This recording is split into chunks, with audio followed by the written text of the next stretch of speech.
Alright, in this video I'm going to talk about the new Nissan Leaf and RapidGate.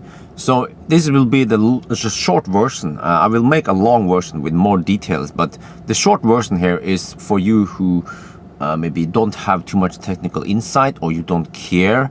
Maybe you considered ordering a Nissan Leaf, or you already have a reservation for the new Leaf and you're thinking about canceling it.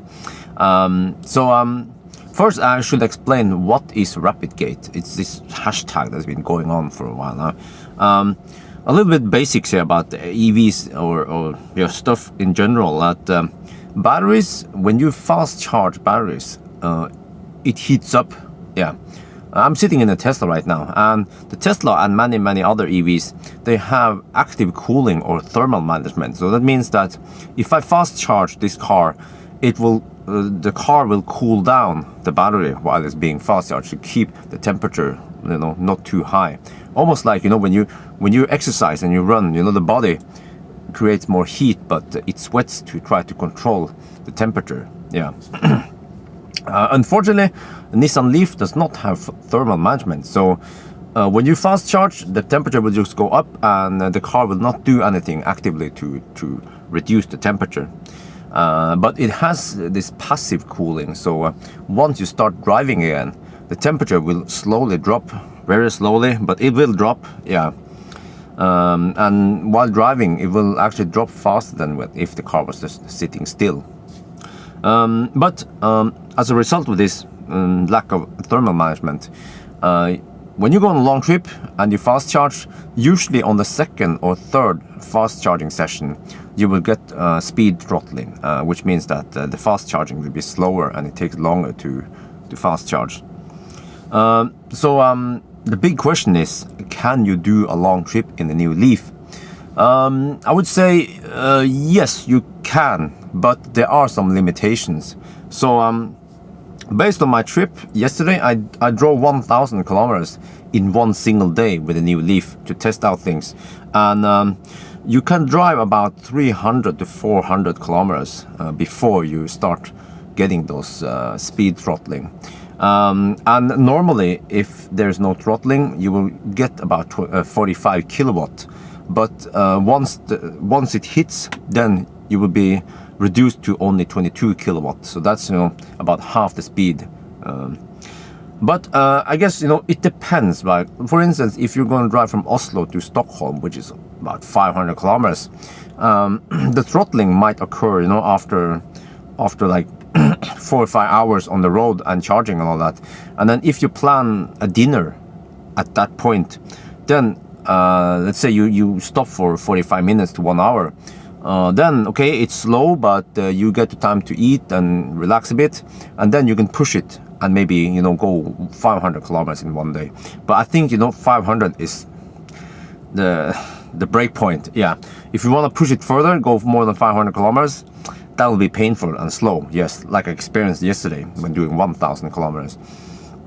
And also, by the way, if you park for the night, the battery will slowly cool down. I measured to be, well, it depends on ambient temperature, but it will lose maybe 1-2 degrees Celsius overnight. And well, basically it means that overnight, yes, when you start the next day, it will be colder, but not as cold as it was the first day before you started the whole trip. So yeah, but it will at some extent work. So it just depends how far you need to drive in one single day. And but anyway, also, if you're planning on driving such a long trip, there are some driving constraints you have to follow. If you don't do that, then the throttling will occur faster. And one thing you should know is that the speedometer in the Nissan Leaf is usually almost 10% off. So that means that if you're cruising at 100 kilometers per hour, the real speed is not 100 kilometers per hour. It's about 93. Well, it depends on the tires and all that, but at least on my test car I had, it was 93 kilometers per hour. Yeah, so keep in mind that when you're driving. But my recommendation is that when you're doing this long trip, try to cruise at maximum 100 kilometers per hour on the speedometer. That means that your real speed is like 92, 93, right? And then at that is at motorway, and at lower speed limits, try to cruise at maybe like 5 to 10 kilometers per hour over the speed limit on the speedometer, which means that you will be matching the speed limit pretty much. Now it depends where you're driving, but in many cases there might be cars behind you who wants to pass you, because most people will drive slightly over the speed limit. So if you can, or if you want, you can always drive slower. The slower you drive, the better it is for a long trip. Now, if you're not going a long trip, then that doesn't matter. Then you can drive like you stole a car. But if you're going on a long trip and you know that you have to fast charge, let's say 2, 3, 4 times even, then you should follow my recommendations here. But also, if you drive slow, you should try to let other people pass you. Yeah. Another thing you also have to consider is avoid hard acceleration, because hard acceleration means that you will build up more heat. That you don't want that. And also another thing is try not to go below 15% state of charge, or 15% on the display there. Okay, maybe you can stretch it to 10%, but going below there, it's not recommended. It has some disadvantages. I will not go into detail, but just try to not go that low. And also another tip is that on the second fast charging session, not the first one, but on the second one, try to charge it to about 75%. Yeah. Because I'm not again, this is like the simplified version. So just if you do that, then you can stretch it to the 400, 500 that I mentioned. Yeah. Now, okay. The next question is, what about, okay, you might have a car now, or you might order a car, and you're thinking, well, but Nissan, they can fix this, right? I'm not sure if they can fix this for existing cars. I'm just guessing, of course. I don't think they can fix this. It requires some hardware. You have to like install some stuff to cool. I don't think they have to redesign the whole car, right? So on existing car, if the car has been delivered, probably not. What about if you ordered a car? Could they fix it on the new car before it was built? Technically, they could maybe do it, but I also have my doubts. I don't think they will do it, because it will require to redesign the whole car and add some kind of cooling fan or something, or even better liquid cooling or whatever.